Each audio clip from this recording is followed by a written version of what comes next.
Personne vous en dissuader.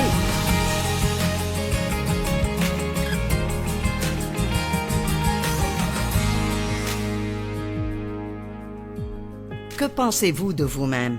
Vous savez, nous avons tous une relation avec nous-mêmes. Le saviez-vous? Et si vous n'avez pas de bonne relation avec vous-même, vous n'aurez pas de bonne relation avec les autres. C'est très simple.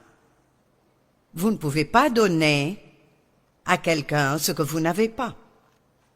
Et donc, j'ai essayé pendant des années d'aimer les gens parce que j'entendais à l'église, nous devons nous aimer les uns les autres. Et j'avais vraiment du mal à le faire. Et puis Dieu m'a révélé que je ne pourrai jamais aimer les autres tant que je n'apprends pas à aimer moi-même. Et donc, si vous vous blâmez vous-même pour quelque chose qui est arrivé dans le passé, je veux que vous l'oubliez et que vous lâchiez prise, parce que c'est ce que Dieu fait avec nos péchés. Vous ne vous aidez pas. Vous ne changez rien si vous vous mettez en colère contre vous-même à cause des erreurs du passé. Si vous demandez à Dieu, il utilisera vos erreurs d'une manière ou d'une autre dans votre vie. Il les fera concourir bien, et je crois cela de tout mon cœur. Mais il faut y croire. Vous voyez, je peux faire quelque chose de stupide, et si je crois que ça m'affectera toujours, ça m'affectera toujours. Je croyais que, parce que j'avais été abusée sexuellement par mon père, j'aurais toujours une vie de second ordre. J'avais prévu cela. Je ne croyais pas pouvoir jamais avoir une belle vie. J'aurais le minimum. Puis j'ai commencé à étudier la parole. Remercions Dieu pour la parole. Amen. Et j'ai découvert que l'apôtre Paul avait dit qu'une chose était plus importante pour lui que toute autre chose. Il faut y prêter attention. La chose qui est la plus importante pour lui, son objectif déterminé, est d'oublier ce qui est derrière. Et Paul avait fait beaucoup de fautes. Il avait persécuté les chrétiens, les avait rassemblés pour les emprisonner et les battre. Et puis Dieu lui est apparu sur la route de Damas purement par la grâce. Paul ne le méritait pas. Et Paul a pu comprendre la grâce parce qu'il a reçu la grâce. Et je suis sûre que le diable lui a rappelé son passé, tout comme il essaye de nous rappeler notre passé. Avez-vous déjà eu ces matins où, lorsque vous vous réveillez, la première chose à laquelle vous pensez est toutes les bêtises que vous avez faites la veille? La culpabilité. Elle est notre façon d'essayer de payer pour notre péché. Mais Jésus a déjà fait cela, et il n'a pas besoin de votre aide ni de la mienne. Il avait fait un travail complet, et il veut que nous croyions qu'il l'a fait. Et j'admets que c'est difficile, quand on a fait quelque chose de vraiment mal, de se repentir et de laisser tomber et aller de l'avant. Mais c'est ce que Dieu nous dit de faire, parce qu'il a besoin que chacun d'entre nous soit pleinement opérationnel dans le royaume, parce qu'il y a tellement de choses à faire. Et je ne dis pas que vous devez exercer un ministère à plein temps, mais dans votre lieu de travail, de l'autre côté de votre clôture, dans votre quartier, à l'école, où que vous soyez, le monde a besoin de voir Jésus, et ils ne le verront qu'à travers nous. Ce que Dieu nous demande de faire n'est pas si difficile. Sortez où que vous soyez et vivez la vie à laquelle vous dites croire. Ce n'est pas difficile, pas besoin de prêcher un sermon à quelqu'un au coin de la rue. Vivez cette vie. Aimez les gens. Encouragez les gens. Soyez gentils. Aidez les gens. Pardonnez aux gens. Montrez le fruit de l'esprit. N'agissez pas comme le diable tous les jours de la semaine sauf le dimanche. Amen. Donc, nous ferons de mauvaises choses, nous ferons des erreurs. Et la Bible dit dans Hébreux que Jésus comprend cela. Je suis si heureuse. Personne d'autre au monde ne me comprend parce que nous avons tous nos propres bizarreries. Mais Jésus nous comprend. Hébreux 4, 15 et 16 dit « Nous n'avons pas un grand prêtre incapable de compatir à nos faiblesses. Au contraire, il a été tenté en tout point comme nous, mais sans commettre de péché. » Donc, le donc est là à cause de ce qui précède. Approchons-nous donc avec assurance du trône de la grâce afin d'obtenir compassion et de trouver grâce pour être secouru au moment opportun. J'adore ces versets. Et donc, peu importe ce que vous traînez avec vous aujourd'hui,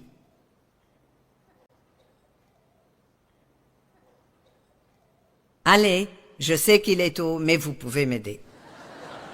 Peu importe ce que vous traînez avec vous, je veux dire, je suis venu jusqu'ici, alors au moins faites-moi une faveur et lâchez prise.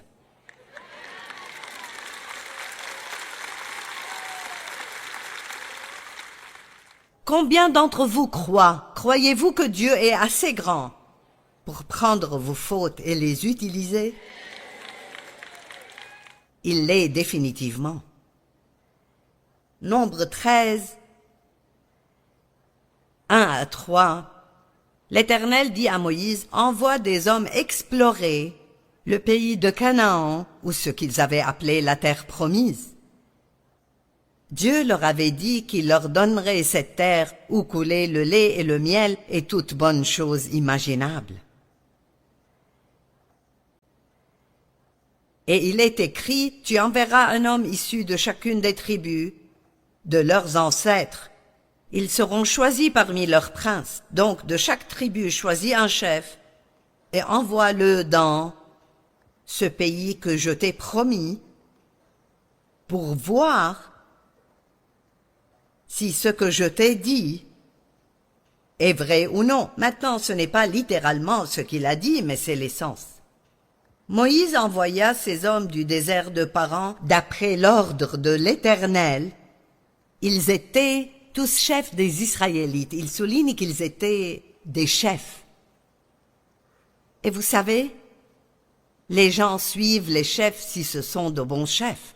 Ainsi, si les dirigeants reviennent et disent « c'est un bon pays, le fruit que Dieu a promis est là », entrons, ils auraient suivi ces chefs. Et vous voyez, peut-être que vous n'avez jamais entendu ça, mais posséder la terre, qu'est-ce que cela signifie de posséder la terre? Ça ne veut pas juste dire d'entrer et de prendre le terrain. Si vous étudiez ce mot dans la langue originale, posséder la terre signifiait d'abord déposséder les gens qui se trouvaient sur votre terre. Ainsi, vous avez beaucoup de choses que Dieu vous a dit dans sa parole, qu'elles vous appartiennent, mais vous devrez peut-être chasser quelques démons.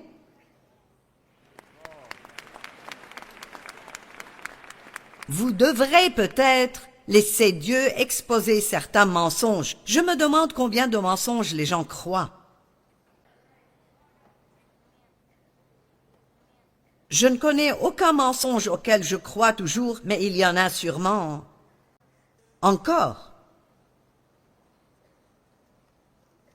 Et donc, vous devez d'abord vous occuper des ennemis qui occupent ce qui vous appartient. Allez, rachetés par le sang. Vous savez, nous sommes cohéritiers avec Christ. Ce qu'il a mérité et hérité de Dieu, nous l'obtenons. Mais voici quelque chose que je viens d'apprendre récemment. La Bible dit que nous sommes adoptés par Dieu, adoptés, et que nous sommes cohéritiers avec Christ. Et selon le droit romain, si un père voulait déshériter un fils né naturellement, il le pouvait. Mais s'il avait un fils adoptif, il ne pouvait sous aucun prétexte le déshériter.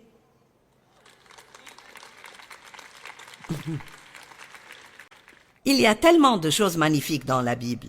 J'étudie la Bible depuis 45 ans et au cours des 2 ou 3 dernières semaines, j'ai découvert des choses que je ne connaissais pas. Nous sommes adoptés et donc personne ne peut nous retirer cet héritage. Il est à nous. Et il n'est pas à nous à cause de ce que nous faisons, mais à cause de ce que Jésus a fait pour nous. Amen. Mais, vous devez croire cela et vous devez être assez audacieux, même quand vous avez commis des erreurs, pour le demander et dire, c'est à moi, diable, et tu ne vas pas me l'enlever parce que mes péchés sont pardonnés et complètement effacés.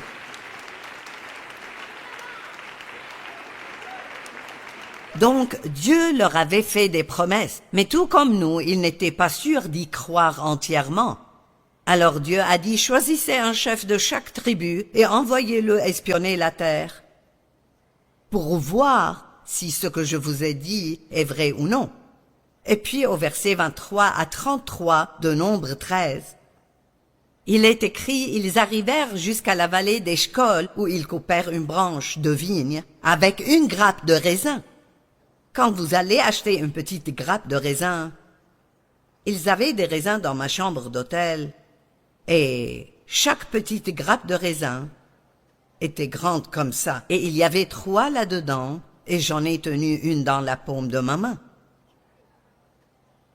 Et cette grappe de raisin, ils devaient la mettre sur une perche, et 2 hommes devaient la porter. C'est à ce point que la terre que Dieu leur avait promise était fructueuse. Et je pense que beaucoup d'entre nous portent une petite grappe. Allez. Mais nous avons besoin de quelques personnes pour nous aider à porter la grappe que Dieu veut nous donner. Dieu veut faire bien plus pour nous et à travers nous que ce que nous pouvons imaginer. Mais il dit qu'il vous soit donné d'après votre foi. Et après 45 ans, j'apprends encore cela. J'entre toujours dans une foi de plus en plus grande, parce que plus vous voyez Dieu agir, plus c'est facile de croire qu'il fera d'autres choses pour vous. C'est pourquoi la parole dit que nous devrions nous souvenir de tout ce que Dieu a fait pour nous dans le passé. Donc ils sont entrés et ont exploré le pays.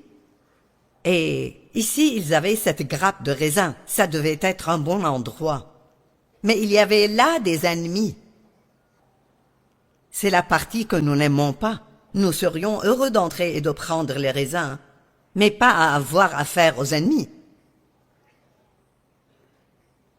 Dans le verset 25, il est écrit, « Ils furent de retour de l'exploration du pays au bout de 40 jours. Ils se rendirent auprès de Moïse, d'Aaron et de toute l'assemblée des Israélites à Kadès dans le désert de Paran. Ils leur firent un rapport et ils leur montrèrent les fruits du pays. Voici ce qu'ils racontèrent à Moïse. Nous sommes allés dans le pays où tu nous as envoyés. C'est vraiment un pays où coule le lait et le miel et en voici les fruits. C'est une bonne terre. Mais c'est le mais qui nous donne des problèmes. Amen. Mais, donc tout est excellent. Oui, c'est exactement comme tu nous l'as dit, mais le peuple qui habite ce pays est puissant. Les villes sont fortifiées très grandes. Nous y avons vu des descendants d'Anak, c'est-à-dire des géants. Vous savez, il y a toujours des géants sur terre. Il y a toujours quelque chose qui semble plus grand que nous. Et c'est peut-être plus grand que nous, mais ce n'est pas plus grand que notre Dieu. Amen. Celui qui est en moi est plus grand que celui qui est dans le monde. Et ils sont grands et courageux. Les Amalécites habitent la région du sud, le Negev, les Hittites, les Jébusiens et les Amoréens habitent la montagne, et les Cananéens habitent au bord de la mer Méditerranée. Et Caleb fit taire le peuple qui murmurait contre Moïse. Il dit, Montons, emparons-nous du pays. Parfois nous pensons beaucoup trop aux choses.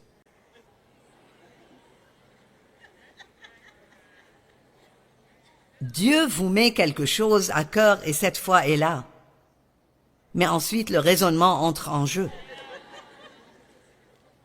Allez, nous avons parlé hier du danger du raisonnement. Et je sais avec certitude qu'il n'y a aucune raison au monde pour laquelle Dieu m'aurait appelé à faire ce que je fais. Je n'ai jamais pris des cours d'art oratoire. Personne ne m'a jamais montré comment rédiger un sermon. Personne ne m'a jamais montré comment écrire un livre. Toute l'éducation que l'on peut recevoir est géniale si c'est une bonne éducation, mais je n'ai pas eu cette opportunité. Mais quand Dieu vous oint pour faire quelque chose, allez. Nous ne parlons pas assez aujourd'hui de l'onction. Cela fait toute la différence dans le monde si vous êtes oint pour faire quelque chose.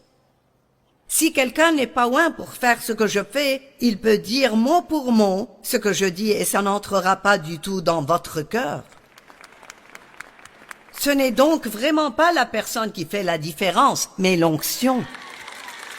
Et Dieu peut oindre qui il veut oindre. Il a utilisé un âne pour parler à un prophète. Amen.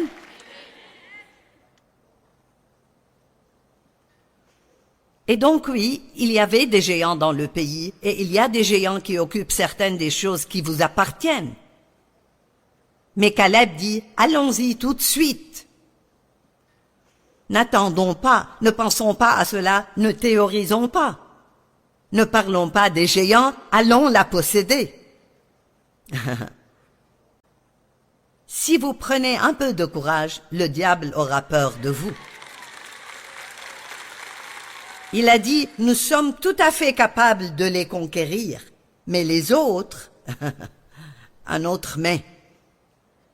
Parfois, même lorsque vous avez la foi nécessaire pour faire quelque chose, certains de vos meilleurs amis essayeront de vous en dissuader.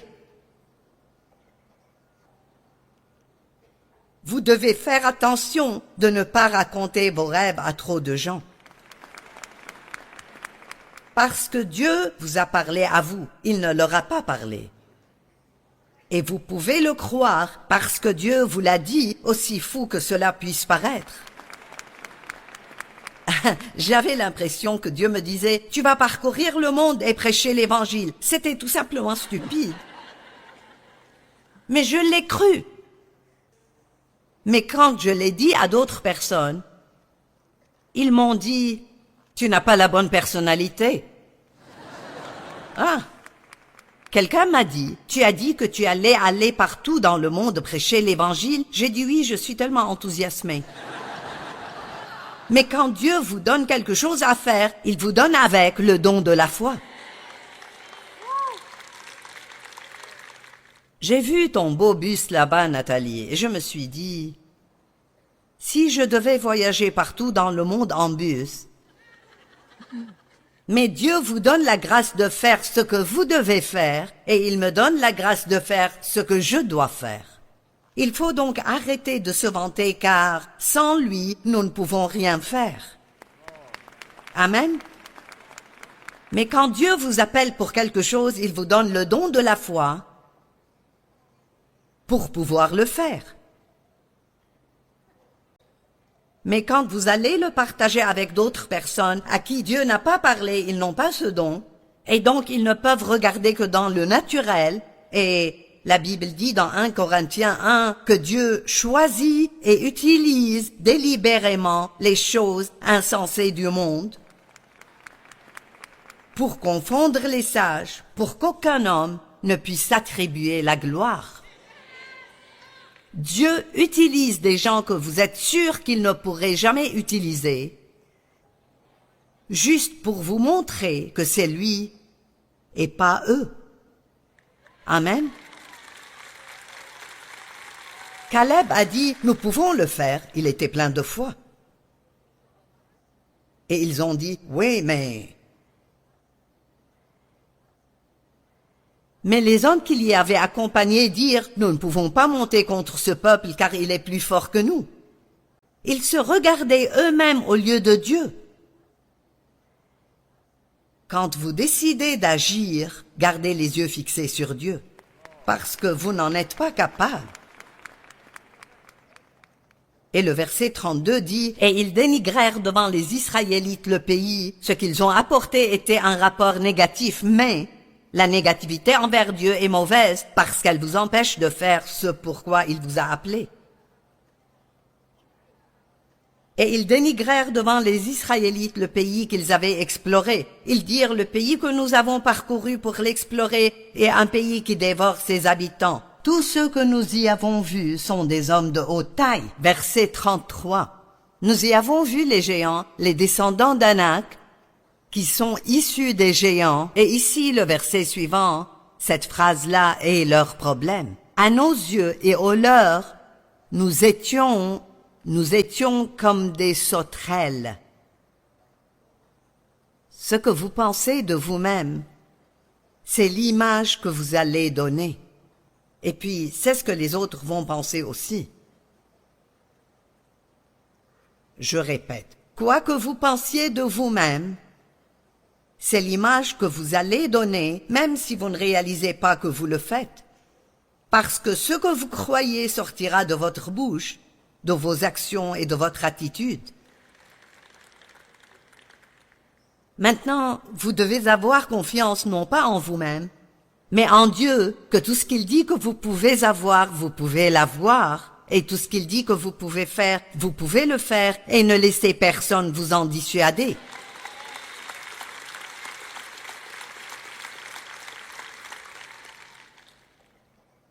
Votre image de soi est comme une image que vous portez de vous-même dans votre cœur. Si vous avez des enfants et je dis, « Avez-vous une photo de vos enfants ?» Vous sortirez votre téléphone. Nous avions l'habitude de garder des photos dans notre portefeuille. Maintenant, vous êtes ravis de me montrer des photos. La femme de Mike Penny, une de leurs filles, conçoit des vestes. Et je lui ai dit aujourd'hui, « Est-ce que Léa t'envoie des photos de ce qu'elle conçoit? » « Oh oui! » Elle fait des robes aussi. Tu veux voir les robes? Nous portons aussi une image de nous-mêmes dans notre cœur. Quelle est votre image de vous-même?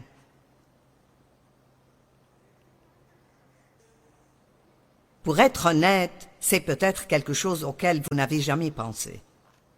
Mais je vous demande d'y penser aujourd'hui, parce que si l'image que vous avez de vous n'est pas belle en Christ,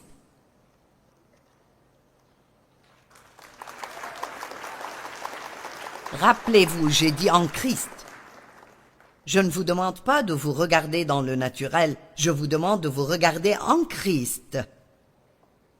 Il y a tellement de choses merveilleuses que Dieu nous a promises, la terre promise. Et ceux d'entre nous qui ont atteint la terre promise, et ce n'est pas un voyage facile.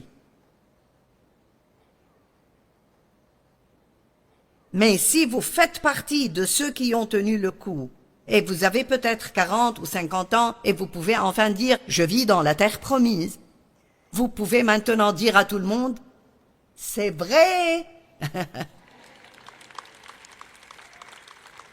Vous pouvez vaincre les géants. Et nous ne réalisons pas qu'il faut déposséder les occupants actuels pour pouvoir entrer et occuper le terrain. Nous pensons que parce que Dieu nous promet quelque chose, ça va nous tomber dessus. Mais je dis tout le temps que nous sommes partenaires de Dieu, il ne fait pas tout. Il fait sa part et il nous donne la grâce de faire notre part. Mais si nous sommes spirituellement paresseux, oui, j'ai dit spirituellement paresseux, et les gens spirituellement paresseux ne veulent pas étudier la parole eux-mêmes, ils veulent que quelqu'un d'autre la leur donne.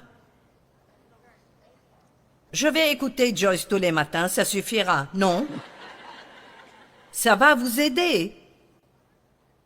Mais ce qui vous aidera vraiment, c'est si vous prenez des notes pendant que Joyce parle. Et vous y consacriez au moins 30 minutes, même si vous prenez seulement les versets que je partage, et vous ouvrez vos Bibles.